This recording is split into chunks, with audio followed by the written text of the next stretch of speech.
This is Grover Underwood, Rachel said. He is the leader of the council. What council? Octavian demanded. Cloven Elders, man. Grover's voice was high and reedy, as if he were terrified. But Jason suspected the satyr had more steel than he let on. Seriously, don't you Romans have nature and trees and stuff? I got some news for you need to hear. Plus, I'm a card-carrying protector. I'm here to, protect Rachel. Raina looked like she was trying not to smile. But no weapons? Just the pipes. Grover's expression became wistful. Percy always said to cover my born-to-be-wild shout could be counted as a dangerous weapon. But I don't think it's that bad. Octavian sneered. Another friend of Percy Jackson! That's all I need to hear. Raina held up her hand for silence. Her gold and silver dog sniffed the air, but they remained calm and attentive at her side. So far, our guest speaks the truth, Raina said. Be warned, Rachel and Grover. If you start to lie, this conversation will not go well for you. Say what you came to say. From her jeans pocket, Rachel dug out a piece of paper like a napkin. A message from Annabeth. Jason wasn't sure he had heard it right. Annabeth was in Tartarus. She couldn't send anyone a note on a napkin. Maybe I've hit the water and died, his subconscious said. This isn't a real vision. It's some sort of after-death hallucination. But the dream seemed real. He could feel the wind sweeping across the roof. He could smell the storm. Lightning flickered over the Empire State Building, making the Romans' armor flash. Raina took the note. She read it. Her eyebrows crept higher.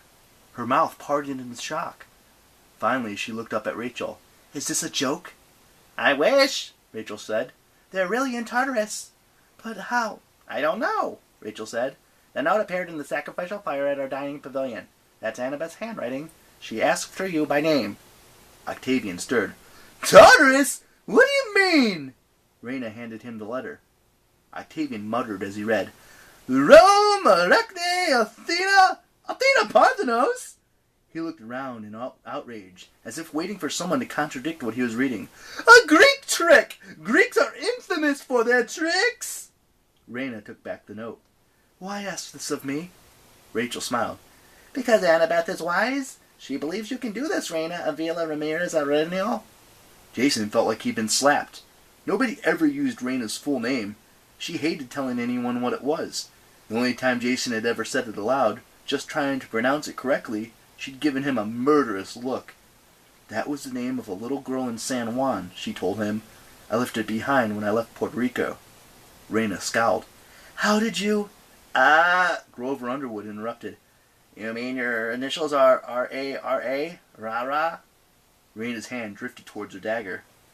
But that's not important, the satyr said quickly. Look, we wouldn't have risked coming here if we didn't trust Annabeth's instructions. A Roman leader returning the most important Greek statue to King Camp Half-Blood? She knows that could prevent a war. This isn't a trick, Rachel added. We're not lying. Ask your dogs. The metallic greyhounds didn't react. Raina stroked Aram's head thoughtfully. The Athena Parthenos. So the legend is true? Raina! Octavian cried. You can't seriously be considering this. Even if the statues still exist, you see what they're doing. We're on the verge of attacking them, destroying the stupid Greeks once and for all. They concoct this stupid errand to divert your attention. They want to send you to your death. The other Romans muttered, glaring at their visitors. Jason remembered how persuasive Octavian could be, and he was winning the officers to his side. Rachel Dare faced the ogre. Octavian, son of Apollo, you should take this more seriously. Even Romans respected your father's oracle of Delphi. Ha! Octavian said. You're the oracle of Delphi? Right, and I'm Emperor Nero. At least Nero could play music, Grover muttered. Octavian balled his fists. Suddenly the wind shifted. It swirled around the Romans with a hissing sound like a nest of snakes. Rachel Dare glowed in a green aura as if hit by a soft emerald spotlight. When the wind faded, the aura was gone. The sneer melted from Octavian's face. The Romans rustled uneasily. It's your decision, Rachel said. And if nothing happened, I have to specify a prophecy to offer you, but I can see glimpses of the future. I see the Athena Parthenos on Half-Blood Hill. I see her bringing it, she pointed to Raina. Also, Ella has been murmuring lines from your syllabing books. What? Rachel interrupted. The Silliman books were destroyed centuries ago.